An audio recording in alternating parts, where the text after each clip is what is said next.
All right, gang, if you are watching or listening on the podcast channel, I'm super stoked to have with me for this episode an actor who has really been in movies. If you go back and watch the Netflix movie Movies That Made Me, he has definitely been in some of the horror movies that made me and the non-horror movies that have made me.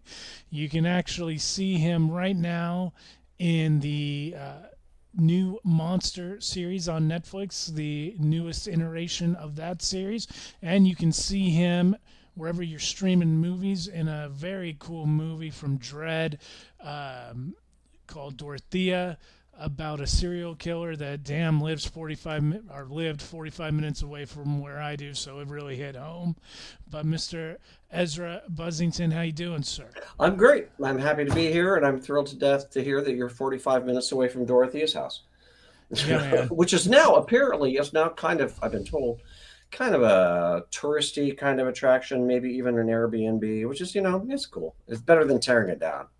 I'd rather they keep something, and because I do that all the time. If I love true crime, and if I'm listening to a story on ID or I'm listening to a podcast, whatever, and they have an address, I dive to my Google Maps. Like, I have to see where this murder took place. Ah, I see how that could happen. It's kind of obsessive. And I've never been to Dorothea's house, though I did work up in Sacramento at, I forget the name of the theater up there. I did a show 5, 6, 7, 8 years ago. And I had to get used to the Arboretum in Okay. Sacramento. Yeah, yeah. I got out of the car and I was immediately like, it was nuts. That air up there was crazy. Dude, But I got yeah. used to it. Now I like it up there. But yeah, what you said in the introduction is very meaningful to me, and that it had, first of all, any kind of effect on anybody. That's one of the reasons I wanted to transfer over from stage to film and TV, is because I knew it had a larger wallop in terms of impact, regardless of what the film is. Either it's just something charming and mysterious like Ghost World, to something terrifying like, Hills Have Eyes remake and things like Hmm. that. And Dorothy, I would include in that.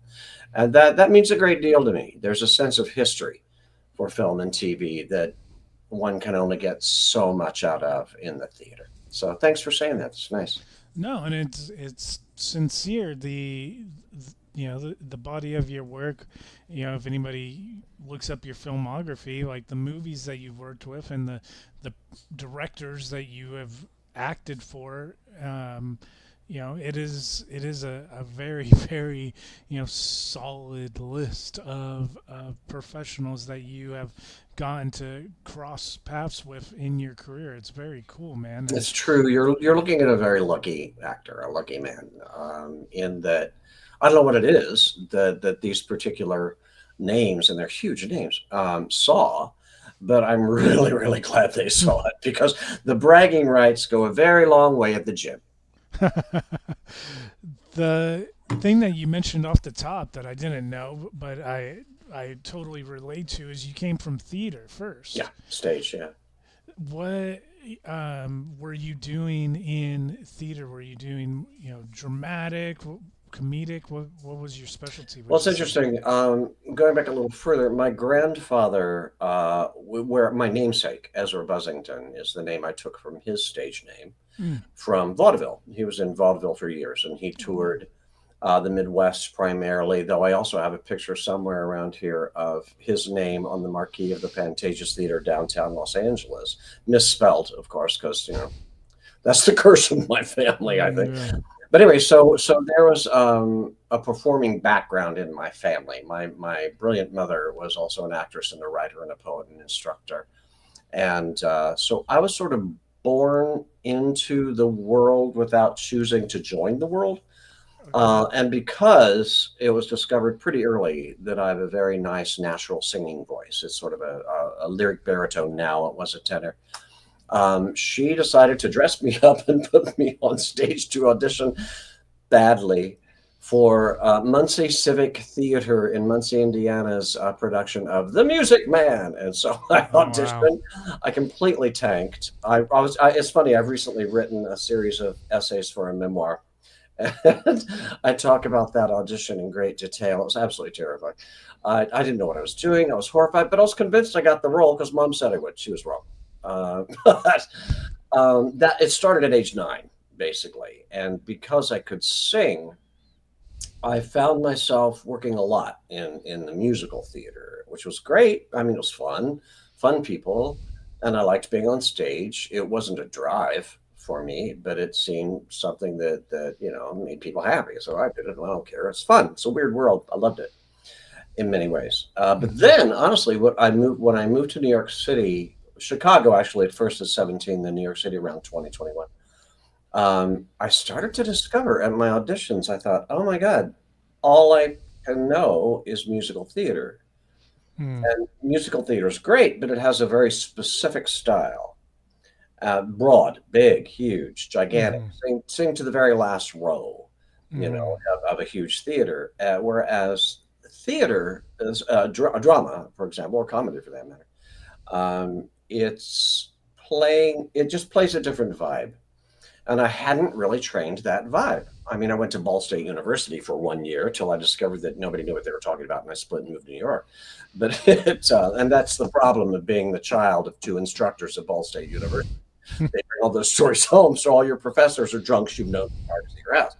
So, so it was a weird feeling. At any rate, in New York, I discovered that it was time to branch out. So I started doing more dramatic work and started to do a few small short films for primarily students when I was there. Then took my ass to Seattle just to get out of New York, Hmm. where a friend of mine had moved, and together we started the first what's called the Fringe Theater Festival in the United States. Yes. Yeah. The first one was in Seattle, which I founded, and then the second one was in New York City. When I returned to New York, I joined forces with two other theatricians there, and we started the New York International Fringe Festival, and then kind of gave up on that and moved here to make a living. Honestly, I thought I gotta. There's no pension in my life at like 35 or whatever I was. It's Yeah. like, how the hell am I going to retire? And so I looked at to film and TV, and it took a while to adjust my theatrical training to film and TV, but got there after some time and was very lucky because of this. I assume unique look. I mean, nobody has these but me. So if I am Bing Crosby and he's dead, so no competition. But we both sing. So I learned very quickly, that less is more. And I read several books on this style of acting, though I never took any classes per se because I kind of encounter classes. I don't really do that.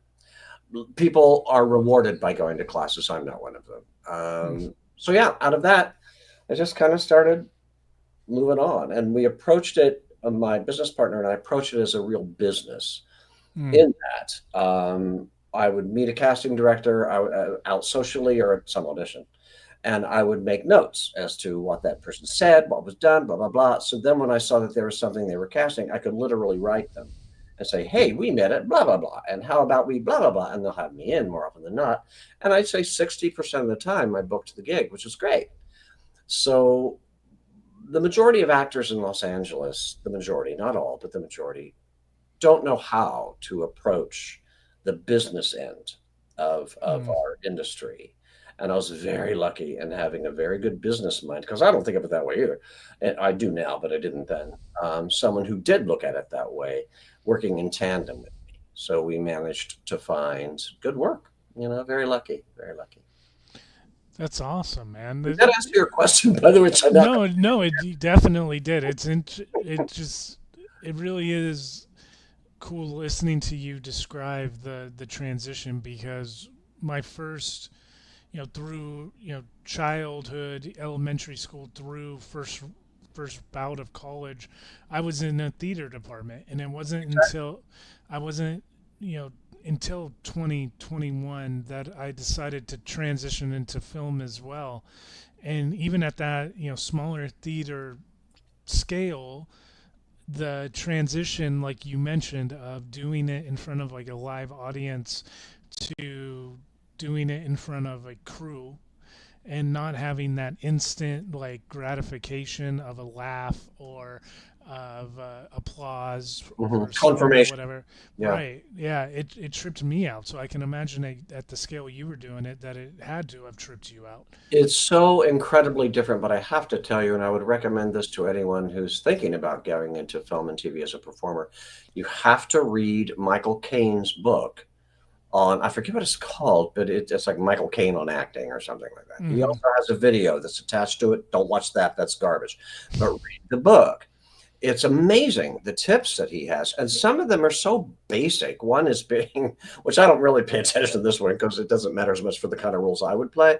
But Hmm. he goes, if you're released from set or you're out of hair and makeup or you're in hair and makeup, they release you, you go back to your trailer, you wait. Don't read, because if you read, you're going to leave little bitty bloops on your nose.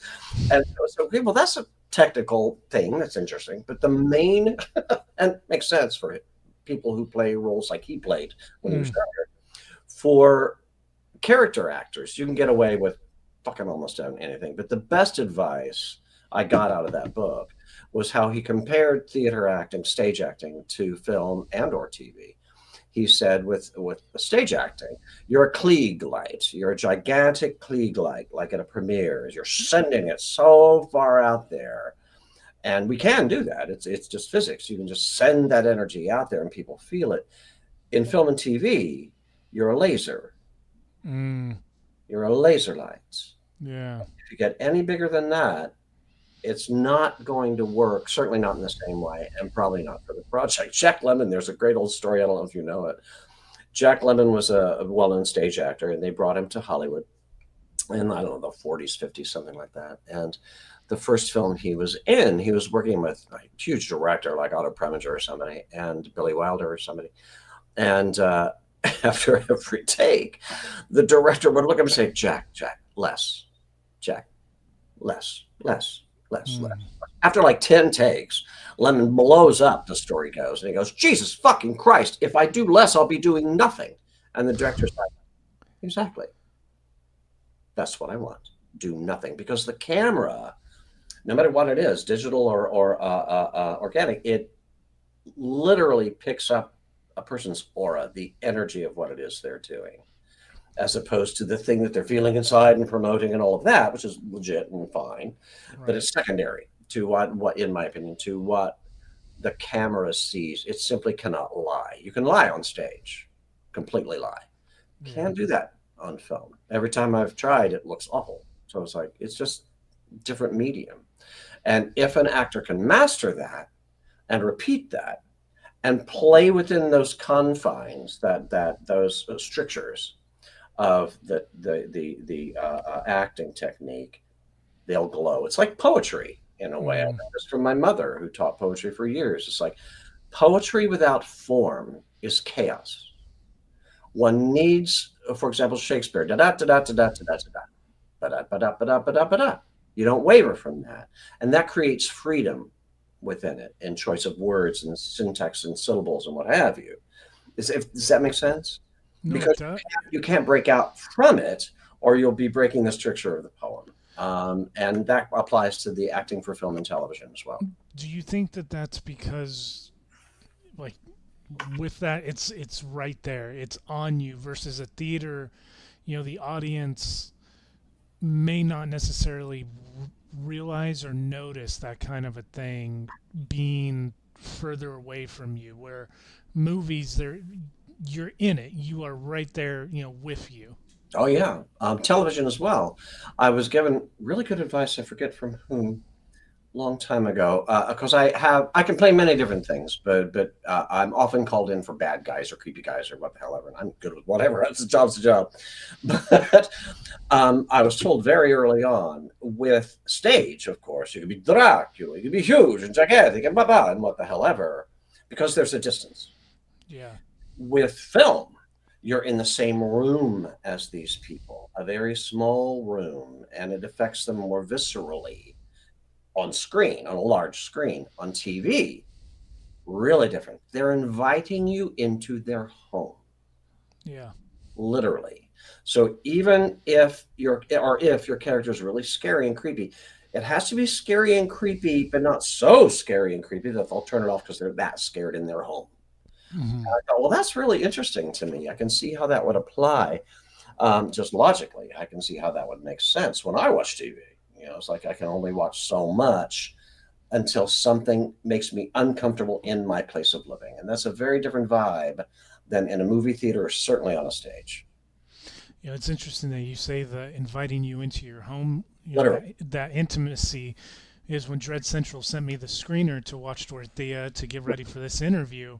The movie, when people watch it, when they're streaming it, um, it is in your home. The way that that movie is shot, she is addressing you directly, and that the vibe of that film is like, I am telling you this story. Like, get off of your phone and Yeah, and focus on what I'm saying, because I'm gonna give you a wild ride. and she And does. And and Susan, she I think, does great in that film. She's wonderful as Dorothea.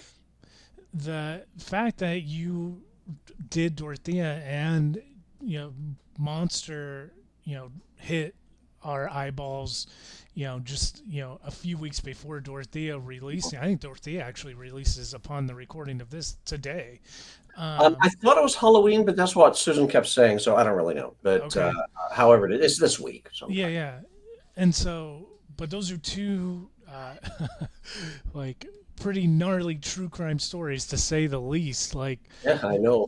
I'm very proud of what um like how did you get to come upon, did you get approached, or did you like find out that they were being made and said, hey, I want to be involved? Like, for how did you, Monster or for for Dorothea. for for both of them?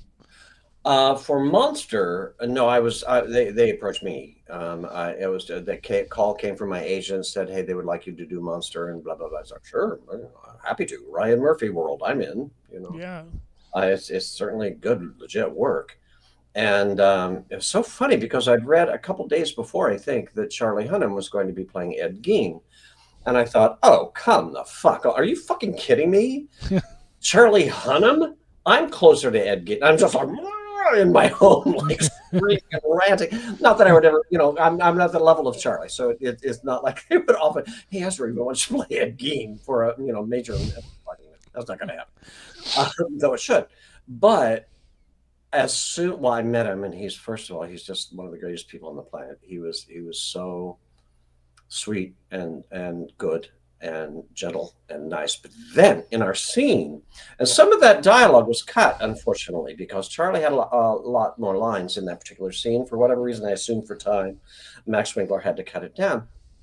When he started speaking, it's like, with that soft, kind of strange little Hmm. voice. I'm just like, ugh. It just like sent chills down my spine. I went, oh my God, he's brilliant. And he was brilliant. I think the whole series is fucking great. And Max Winkler, the director, is just what a visionary. And he's fast. He's like 10 years old, but he's like fast and quick, and he knows exactly what he wants. He doesn't waste words. He lets you know immediately, bing, bing, bing, bing, bing, and then you move on. I mean, the actual shoot of the scene I was in probably wasn't much longer than an hour. I mean, you had to move the cameras around, different angles and stuff, and that takes usually a lot more time. But it was around an hour just for Wow. the scene, which was amazing. And he was just so dear. And I'm thrilled to death that I'm in I don't know if I can say anything, honestly. I don't know. But let me just say this. I get to work with Max again, so I'm very excited about that. That's awesome. Yeah, Yeah. Charlie, apparently. So that's cool. But with Dorothea, God, I told you I'm writing. I have one full memoir that's as yet unpublished because honestly, I just haven't pursued it.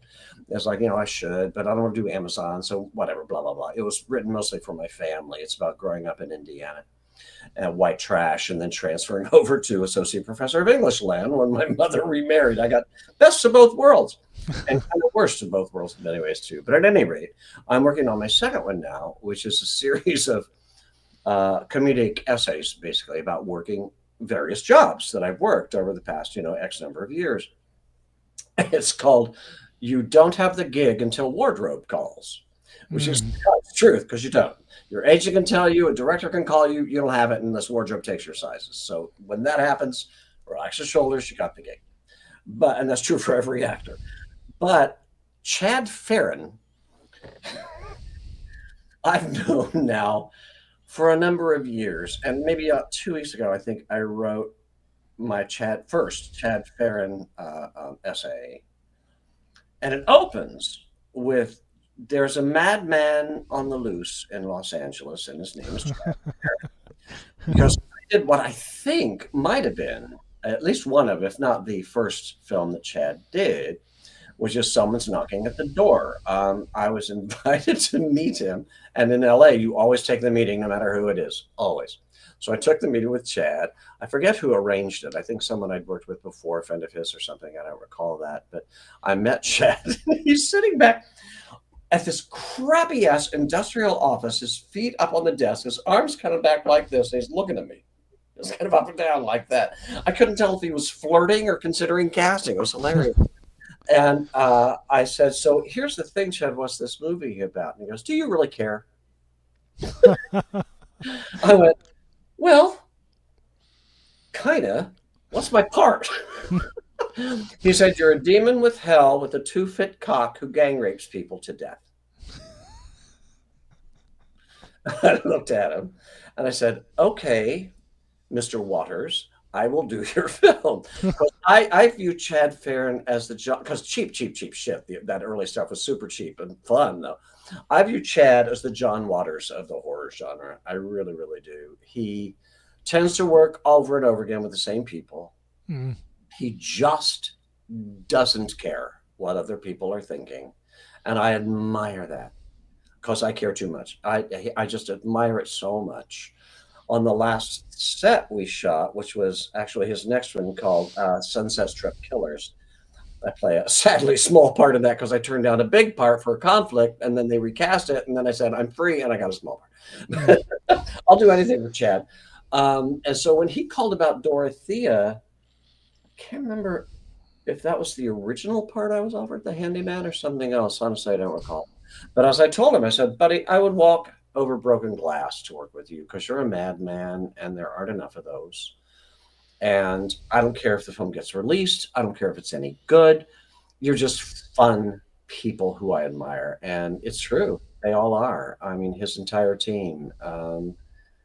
They're great people. And that's something else I love about the horror genre in general when I'm shooting horror for film. I don't know about TV so much, but definitely for film. There's a camaraderie there that Mm. you Mm-hmm. don't find more often than not on other film sets, because other film sets tend to be filled with a lot of stress. I mean, there's so much money at stake, and there's so many reasons to say no.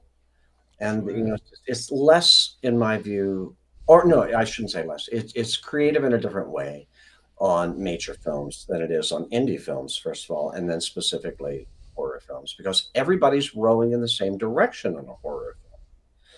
People are far, I've noticed actors are far less concerned about their lighting or how pretty they are, or ugly they are, or whatever they are. They just seem to care less on horror because it's the genre, I think, that we're celebrating together. And Yeah. I'm not even a huge fan of horror films, but I love the vibe of the people within it. I'm very, very happy to be working within that world every time I can. Well, I think a lot of what you said is extremely true, coming from bringing guests onto the podcast in this medium or live on a convention stage. The communal vibe that you get when you have a bunch of actors, actresses, directors from horror movies Mhm, together mhm. is very strong, but then the fandom itself is very strong, and It it's is. like, and the thing is, like, when you look at horror films that everyone loves pointing fingers to, Carpenter's Halloween or Wes Craven's original Nightmare on Elm Street, the list goes on and on. But those are all, for the time, and if you did it today, it's kind of cool to see the rise of indie horror kind of It is. again, because those were all low budget films. And so, in working on, low budget films personally, that communal vibe that you were describing, it exists, you know, to make sure you don't go insane over the stress of it, True. is, and then B, to keep each other from uh, to survive it, to be able to finish it, because if you lose that communal vibe, I think an indie film kind of would fall apart. And so the fact that you the horror thing, and then I a lot of the filmmakers that I have met, they may not necessarily be like you just said, maybe not the biggest horror fan, but the appreciation for horror and what it does and that vibe. Like I would say 99% of the people I've talked to have always acknowledged that Mhm. the family vibe that the horror genre, when the camera isn't running, Mhm.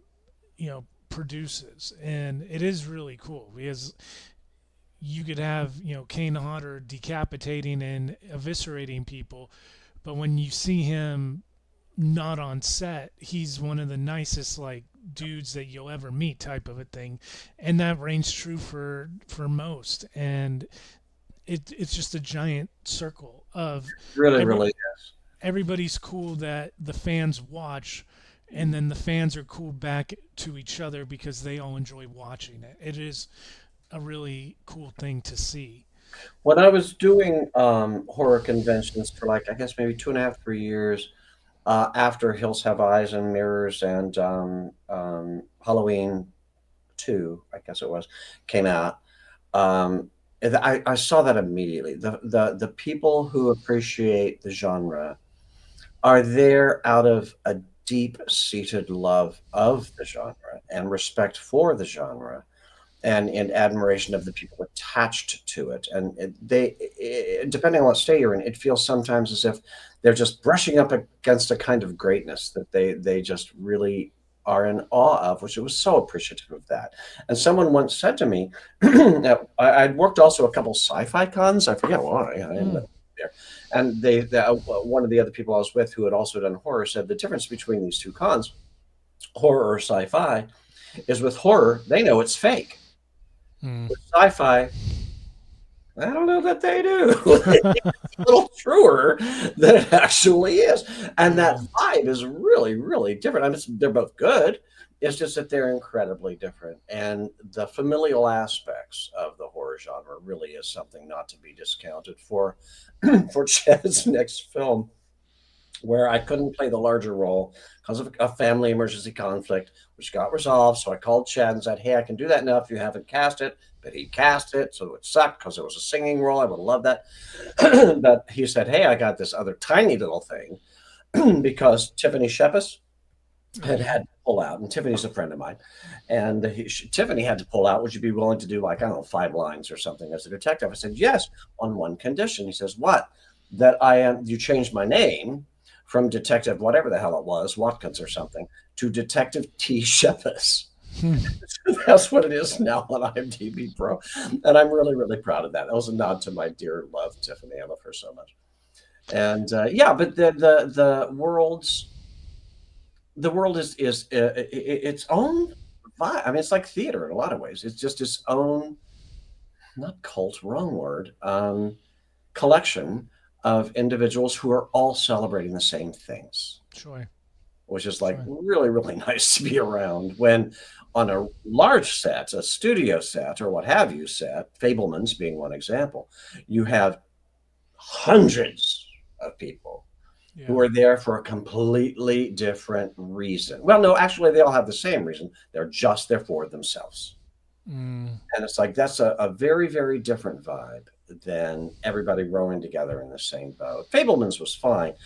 I could spot it. It's like, oh no, there's an extra who thinks they want to be a star. There's, the prop person who's yelling at me because I brought glasses with me. There's this, that. It's like, Jesus, people, it's not about you. It's about a Spielberg film, for fuck's sake. Maybe yeah. acknowledge that. But it was an odd shoot. But with horror, I never get that. Not once. Not even with Wes. I mean, it's like, everybody's great. Well, I mean, you mentioned Spielberg, but you've gotten to work with like guys like David Fincher and Oh, Chris Nolan and Alexandre Aja. Like, oh, Alex, yeah. you've gone to work with just a real master class of talented directors, man. Like, do you have favorite stories from either of them that you could share? Like, Well, I'm writing a book. It's called "You Don't Have the Gig Until Wardrobe Calls." yeah, yeah. Yeah. Which ones? Let's see. David. Oh my God, David. David has on the set what did I do last with David? Zodiac. Uh, there were dozens and dozens and dozens of people who he had like interstitials, like talking to the camera, quickie things. All of us got cut, which sucked. But Mm. I love David Fincher, and I have seen him literally seen it make major stars weep because he goes take after take after take after take after take after take. He just doesn't stop until he gets what he wants, and without a lot of feedback. You don't get like, oh, that was great. Now can we try it with a little? No. Again, moving on again, and we're all Wow. breathing for moving on because then we can stop. But he's such a genius. The man is such a genius. His films are indicative of who he is. Chris Nolan, I didn't get to talk to Chris a lot. He was obviously on set and we talked and stuff, but it was such a small part. And at the audition, he was there. And I was just proud of the fact that I beat out like 7 other character real British actors for that Oh, part. wow. So my Cockney just blew it out of the water, and it was great. And I'm on set, and I told the sound guy, it's like a huge hotel downtown, and Hugh Jackman is going to be walking up, I don't know, about 50 steps, coming up, and the camera's craning in like this onto me as I'm a barker yelling and shouting about, who you need to come see. Hmm. And I told the sound guy, I said, hey, just FYI, I'm from the musical theater, and I can fill this room with a glance. So how loud should I be? And he's like, just do it. Be loud. I could see him out of the side of my eye off camera. And I went, ladies, at the top of my lungs. And he dove to his control. Yeah, holy fucking God, this guy's it was hilarious. Loved that. And who else did you mention? Terry Zwigoff? Terry, I love. Alexandre Aja. Oh, Alex. Oh, God, Alex. He's such a Frenchman. I had the year before, I guess it was, I auditioned for Alex for Hills Have Eyes. I think it was the year before, maybe 2. I had seen not Hard Candy, that's David Slade, Haute Tension. Haute Tension Mm-hmm. at Sundance. I happened to be at Sundance and I saw that film. A friend took me to the midnight movie because, again, it's not really my genre. So it's like, I'll go with you. Let's go. So we went. Holy fuck, that opening. That one shot, I'll never forget it. A long dolly shot, I think, as I recall, or track shot or something, where there's a big semi truck rumbling. Somebody's in it, the window's down, and the camera's coming toward the truck, and then it kind of comes around the side, and you can see like the head of somebody or something, I think, and then it starts to pull back, and an arm drops a head out the window, and I'm like, what the fucking world is this? And that movie was so relentless was the thing I noticed most about it. And it, the fucking Switchblade Romance, American title sucks ass. But what can you do? Distributors. So I saw that and I fell in love with that film. I said, just the relentlessness of it. It did not stop. Once it started, did not stop. Wasn't sleepy in a scary way like Halloween. It was just like this relentless, or it wasn't periodic like Nightmare. It was just like, bam, you're in it. And now you're either going to die or you're going to survive, but hold on to your armchair. And I loved that about it. So when I got the call to audition for Hills Have Eyes, directed by Alex, I went to the audition, and I was originally up for, I can't remember the character's name. He's the one with the flag that's impaled on his head. He's in a wheelchair. I was up for that role, and I did it, and I did it well. I was very, very proud of it. But I just couldn't stop myself because I just seen Haute Tension. I could not stop myself from telling him how incredibly brilliant that film was. Sincerely, I don't lie well. I don't just flatter and blow smoke. I can't do it. If I don't like your thing, I'm just not going to mention it. Unless you ask me, and then you're in trouble. But I will. I just let him know. I said, I got to tell you, this might be my only chance. That film was insane. It was absolutely great. Blah blah blah blah blah blah blah. It was kind of embarrassing. Casting director is like pushing me out the door. Okay, Ezra, we get it. You like the movie? And I didn't hear it for like 3 months. And I thought, fuck, I thought I did well with that. And there was a nice connection with Alex. I really, and I love French people. So I felt good, but whatever. Yeah. Well, I'm at the gym one day, and my agent at the time calls me and says, "Okay, do you remember that movie you auditioned for, The Hills Have Eyes?" Yeah. He goes, "Well, they want you for something else. They want you for Goggle." So I went, "Oh, you're fucking kidding me." He goes, "Yeah, you're going to Morocco." I went, "Whoa!" So I got to go to Morocco to shoot for a week that role, and got to work with Alex remotely because I was working with posters right there. Greg Lavoisier, his partner, assistant director, writer. I'm not quite sure what Greg did on the thing. He was actually on set with me, and Alex was off yonder shooting something else. So remotely directing me, which was great. Huh. And then I saw him at the premiere, and I went kind of as Goggle with a derby hat and scary face, and he walked past me and went, "Bigger, bigger." For the photographers. It was very silly, but no, I'm a very, very lucky guy. Look at these people I've worked with: Terry Zwigoff, these geniuses, and unsung geniuses like Ted Geoghegan, who's like, do you know Ted? I assume Mohawk. Yeah. Yeah. People, Yeah. People Under the Stairs. Is that his film? What is it?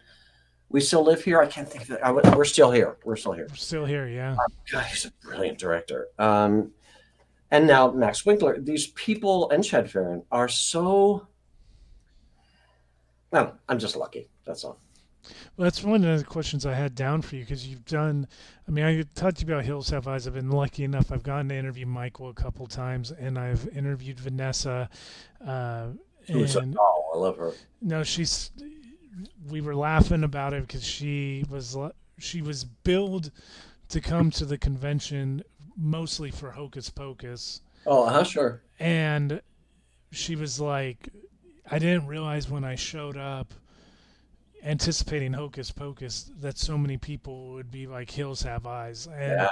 and because that movie really was a shot in the arm for the horror genre when it came out. Yeah.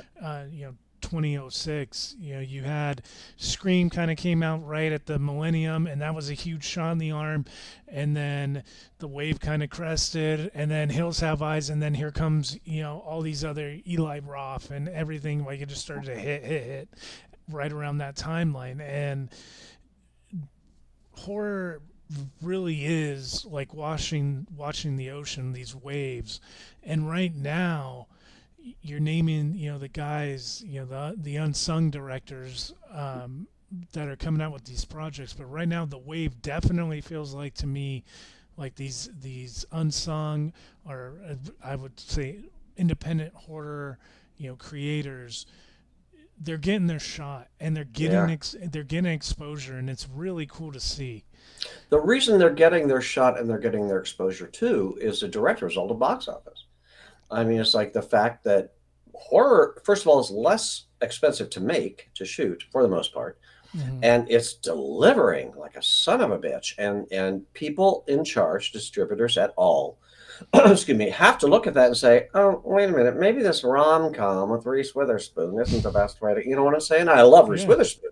But it's yeah, like, it's about fucking time because it's always been there. I mean, from the very first days of Universal. They always delivered. And yet it's the poor, mentally handicapped cousin of the frickin' industry, and there's yeah, no reason. Just this side of porn, which should also be accepted into the industry. It's like it's they share the same dust of judgment that other genres simply don't. And I'm glad that it's finally breaking through. I really, really am. Well, I shouldn't say that, but I mean, I'm glad. I don't know that it's finally breaking through, yeah. but I'm glad that it's getting the recognition that it's always deserved. I mean, things like Hereditary. It's just, oh my God, that movie. It I don't know, it's redefining itself, which is fabulous. And it seems like it definitely does every decade or so. There's this new vibe to the genre. Like we went, whether it be the Freddy, Jason, Mhm. leather, Michael Myers vibe to Pinhead, you know yeah. Conjuring vibe to stuff coming overseas. The Yeah, thing kidding. the thing that I will say horror I think probably benefited from more than any genre is the birth of streaming, Yeah, because that has allowed the fans and the people in the industry to work to get their stuff noticed on a larger scale. Dorothea is a perfect example of that. Dread Central brings this film that, if we wind the clock back 30 years, the audience may not be this vast, but now we get into this era now, 2025, where everybody has a chance to be able to see this film, and it really is cool that we are on there.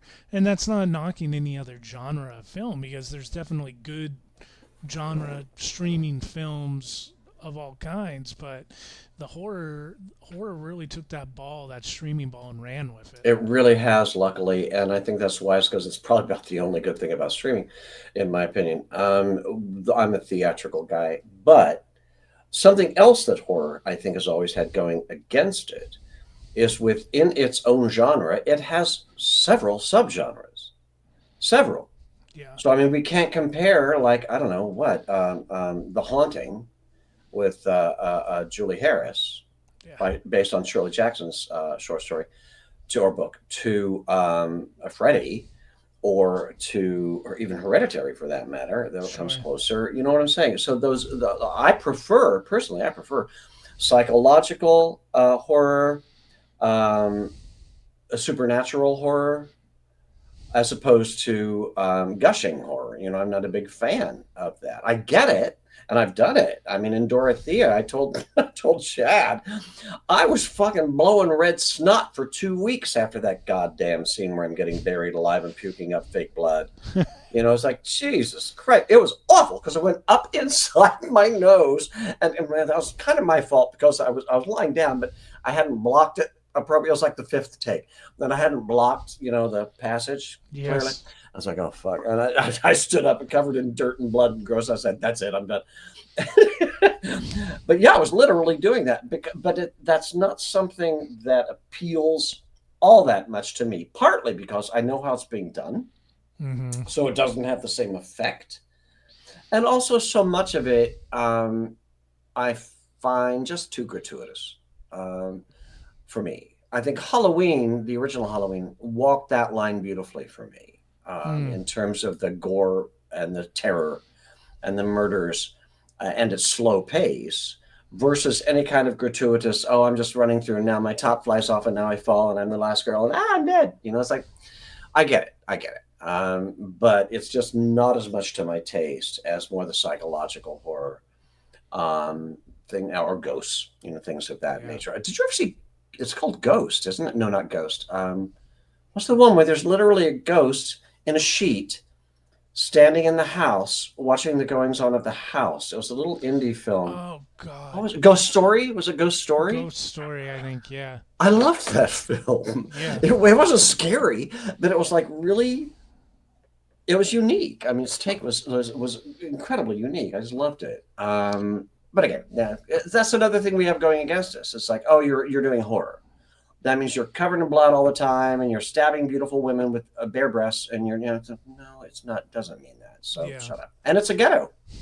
Actors have to be very careful. You can get stuck in the horror ghetto if you're not careful. And I was warned early not to. So I turned down some roles as a result of that, because I didn't want to get stuck in there. I want to be able to work and do as much as I possibly can. I can play comedy. I've done sitcoms. I've done a lot of stuff, and I don't want it just to be the horror guy like the actor who played Freddy Krueger ended up doing. Yeah. I mean, it's delivered well for him, but still, what else has he done? If I did an interview a couple days ago with an actress comedian, and she was telling a story about how she was in charge of looking at the headshots early in her career for Seventh Heaven. And Robert Englund actually tried to audition for a role for that, and they were saying, no, he's Freddy Krueger. Yeah. And so it can trap you. It'll trap you very quickly, which is why I specifically tried to go into different directions. Everything from Nickelodeon to CBS, family crap, to super underground, transgressive, mad, I've got a 2-inch cock that I'm going to rape you with kind of stuff, because I would like to think that I can play all of those things. Turns out I can, but casting directors by definition, need to have categories wherein they put people, actors, and that is to be non-categorizable. Mm-hmm. Excuse me, is a blessing and a curse for casting directors, because as talented as they are, they're not always the most forward-thinking people. Mm. Because of their job. There's so much pressure on it that they have to, okay, well, I need a shorter guy with dark hair who's going to play the buddy of a criminal. Well, okay, well, there's this guy, this guy, this guy, this guy, call them all in, the usual suspects. And they, for the most part, they don't allow themselves the freedom of saying, hey, could this possibly be a woman? Or could this possibly be a skinny person who's, of color? Could it be something else? It's like, because they know their job depends on delivering what it is the directors / producers feel they want, even though they often don't know.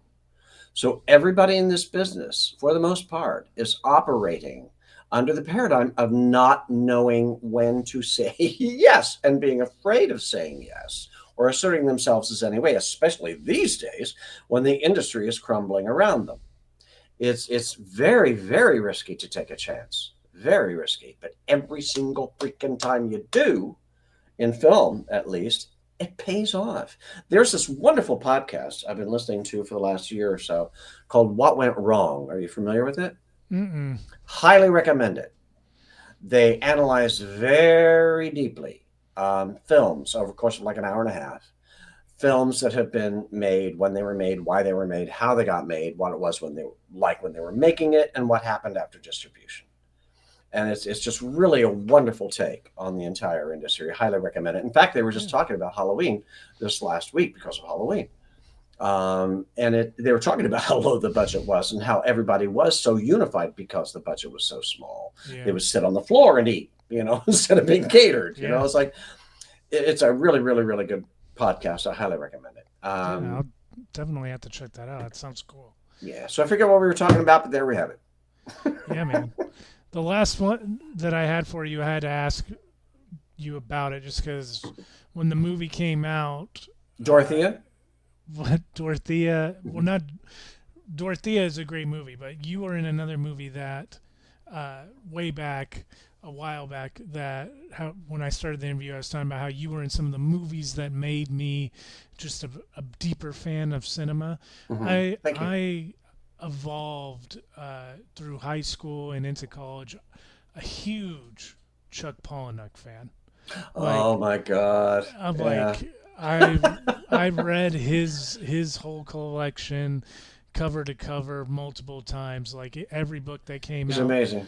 And you got to be part of Fight Club. I sure fucking did, and that is a badge of honor that I wear so proudly. And it's a weird story. I had only been here, I think, maybe a year in LA, something like that.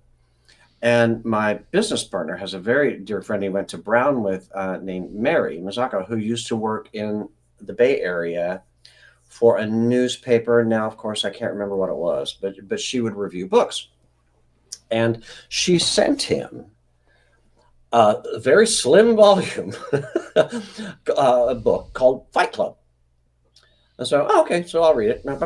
It's a really fast book. I mean, it's very, very small. And it's like, and I'm not really an avid reader, but I love economy of writing. And he's so economical. I love the way he writes. He's like, It's gorgeous. Mm-hmm. And I read that. I went, wow, that was a great freaking book. I shit you not. A week later, I get a call from my agent saying, hey, they're going to be making a movie out of this book called Fight Club. I went, oh my God, I just fucking read it. Oh my God, you read? So I was sent over to Lorraine Mayfield, who now casts all of David's films. I think she still does. Wonderful woman. I love her, Lorraine Mayfield. Anyway, so I went in and I read for the part and I looked the part. I was like, oh, great, fine. I put it on my resume. Before I even shot it, I put it on my resume and I went to like an audition or a workshop or something. I don't remember what. And a young woman and I were talking and I saw her resume. She saw mine and she went, oh my God, you're in Fight Club? I went, oh yeah, apparently I am. She goes, well, David Fincher's a genius. I'd never heard of David Fincher. I didn't know anything about anything. I said, oh, okay, great. Good to know.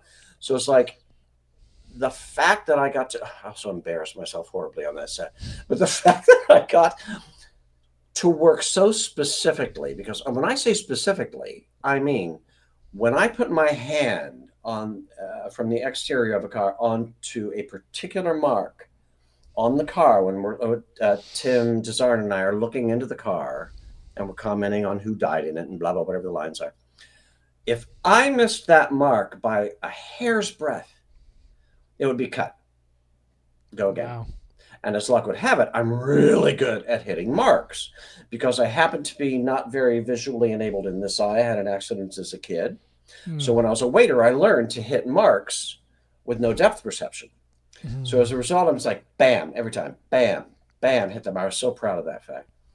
And I hit it. We shot the scene. It was great. And the embarrassment came when I'd been in a casting director workshop, which no longer exists. Just you would go in, you would read scenes for casting directors, you would pay money to do that, and they would cast you or not, whatever. It was a pay-for-play thing that got me work, actually. But one day I'm sitting in this workshop, and in comes this gorgeous golden retriever. It's like this beautiful dog, and I love dogs. It's like, oh my God, beautiful baby, who are you? And I hear, oh, hi, there he is. And I look up, and it's fucking Drew Barrymore. Huh. The hell are you doing here? She's got a very crooked face, by the way. And it's like, wow, that's odd. So she was very sweet, and we talked a little bit, and then we did the workshop with her casting director. They were looking for something for Flower Films, and it was great. It was lovely, and she saw on my resume that I was going to be, or what had been, or was going to be in Fight Club, and she goes, "Oh, please say hi to Ed for me." I went, "Okay, Edward Norton." She goes, "Yeah, say, oh, I love him. We just did something." Okay, great. Oh my God, I'm an idiot. But of course, we're standing outside, ready to start our scene. So we the exterior, we walk into the warehouse, the other worker and I, we look at the car, we say these things as Ed walks around the back of the car, and we're commenting, blah, blah, blah. Well, I think it's about the third take or something like that. I'm standing outside, and Ed is standing by himself. Mr. Norton, I should say, is standing off to himself. And so I kind of sidled over a little bit. It's like, excuse me, Mr. Norton, I just wanted to say, someone I recently met just wanted to say hi to you. It's like, oh, who? Drew Barrymore? He was like, oh, yeah. Nice kid. Just, fuck me. I just fucked everything. Oh my God, fuck me. Oh my God, he hates me now. What the fuck? It's like my first fucking movie. Almost. So we shoot the scene and everything's fine. And I'm weeping. And I go to my trailer, I change, but I want a picture. So I go to Mr. Norton's trailer, and I tap, meek, hi, hello, anybody there? His assistant comes out, and I say, hi, I'm Ezra, I did that thing. He goes, I know who you are. I said, I would like a picture with Ed. Can I get that? He goes, of course. Ed came down. He was so nice. He goes, how many do you want? Let's take 3 or 4 or 5. And then I remembered, I read something later that he is the kind of actor who very much wants to be in his headspace before he enters the scene, which I get. Sometimes I am, sometimes I'm not. So I can totally get that. And I just approached him in the middle of his preparation as like, Drew Barrymore, blah, blah, blah, blah, blah. It was so fucking stupid. And then I felt less stupid and drove home smiling, was very proud. And I still have the picture. That's awesome, man. So yeah, Fight Club is a brilliant film. And again, luckiest guy on the planet. Here's to that. Cheers to that. You know, you mentioned your book that will hopefully be out for us to read at some point. Is there anything else that's on the horizon that you want to shout out that you got coming? Yeah, the memoir is called The House on Main, and I'm still looking for a publisher on that because I don't want to do Amazon. The second one is You Don't Have the Gig Until Wardrobe Calls. And that I plan to just put on Amazon because, the idea is not really to make money anyway, but because you can't off Amazon publication. But it's like, I'd rather get it out there, and it's funny and it's stupid and it's dumb and it's silly, and people will maybe learn a thing or two. So I'm fine with that one. But the other one I'm saving for me and my family. Yeah. My next gig, I'm in the process actually of working on, I shouldn't say, but I'm going to, Monster, the Lizzie Borden story. Oh shit, yeah. Yeah. So I'm happy enough to say that I've been cast in that. Not a big part, but I shot my first thing the other day. It was amazing on the Universal lot. It's 1893 Massachusetts, and I'm in this incredible outfit they put me in with a fake mustache. It's like, it looks so good. The makeup and production design, they're just amazing. and I walk onto the back lot at Universal, and I smell, before I get there, I can smell it because they have like 5 horses and carriages and running up and down these dirt roads and all these people in period costumes. It's like on the set of Bridgerton. I'm like, oh my God, I love making movies. This is so freaking cool. Yeah. So I'm very excited to be part of that universe, of the monster universe, because they're so good, especially with Max directing. This guy's a genius, and quote me on that. And yeah, so that's the next thing I have. I was very, very sick and sad about this. A film I made 2 years ago, a little independent, wonderful thing with a bunch of crazy Australians, now dear friends, Addison Heath, Jasmine Jacobi, and several other people. I shot a film called American Masquerade, which is a creepy role, wonderful creepy role, an old porn guy who gets his comeuppance, let's say. Brilliant film. And I showed up. Can I tell a quick story? Yeah, go for it. I showed up in East LA at this rundown house, and I think I've got the right place, but I'm not sure. So I was like, okay, I ring, peep, peep, knock on the door. It's like, 5:30, 6 o'clock in the morning. And the door kind of starts to creak open.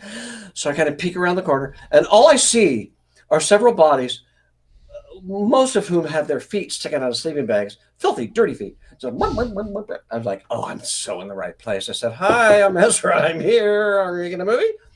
And they all kind of swarmed in like zombies from Walking Dead, and they were so sweet and fun and wonderful. Little independent filmmakers, I shouldn't say little, but independent filmmakers out of Australia who are here to shoot this film called American Masquerade, and they wanted me because they were fans and blah, blah, blah, blah, blah. There's the story. And so I'm thrilled to be there. It's not a low budget thing. I'm making no money. This isn't about money. And so we're shooting the thing, and I meet everybody. They're all great. I love them. They're just waking up half drunk. And the female producer, Jasmine, comes up to me and says, hey, we have a little problem with a shoot that we're going to be doing a little bit later. There was a young woman who was supposed to be my character's live-in girlfriend, who's sort of abused, and and she was going to be topless.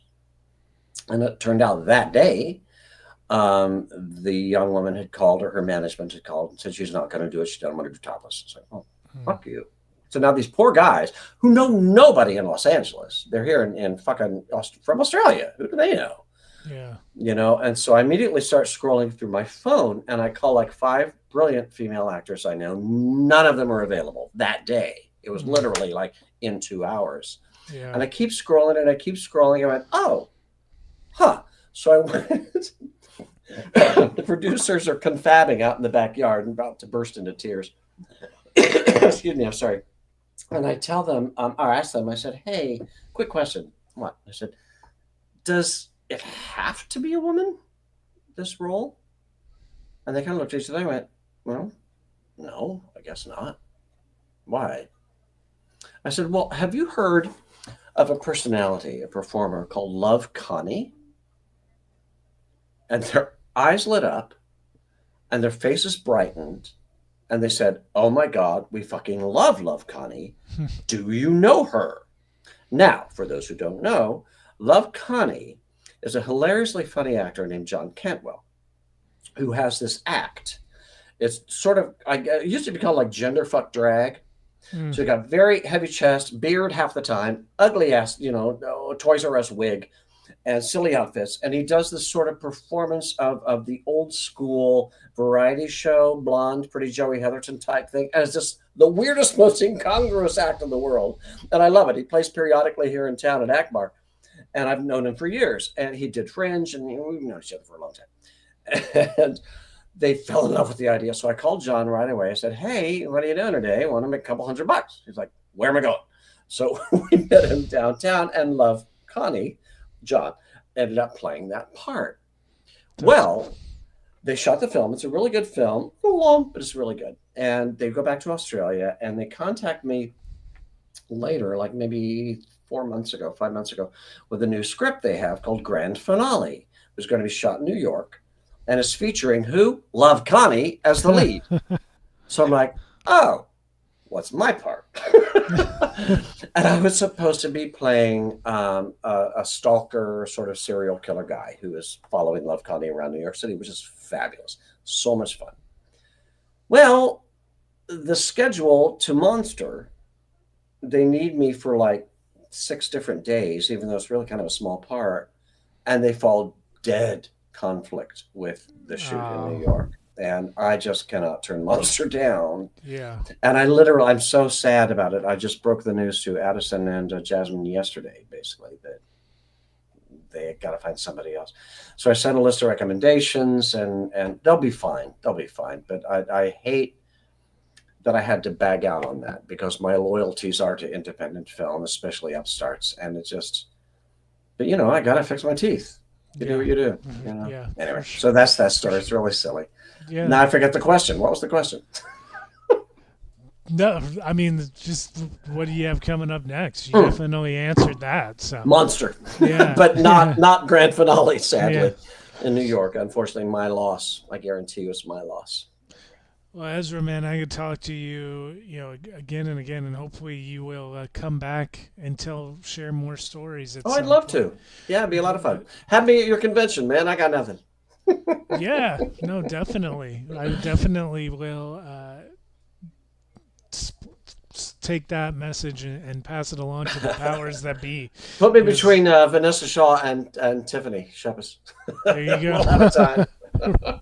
Right on, man. Thank you so much. All right, buddy. It was great to meet you, man.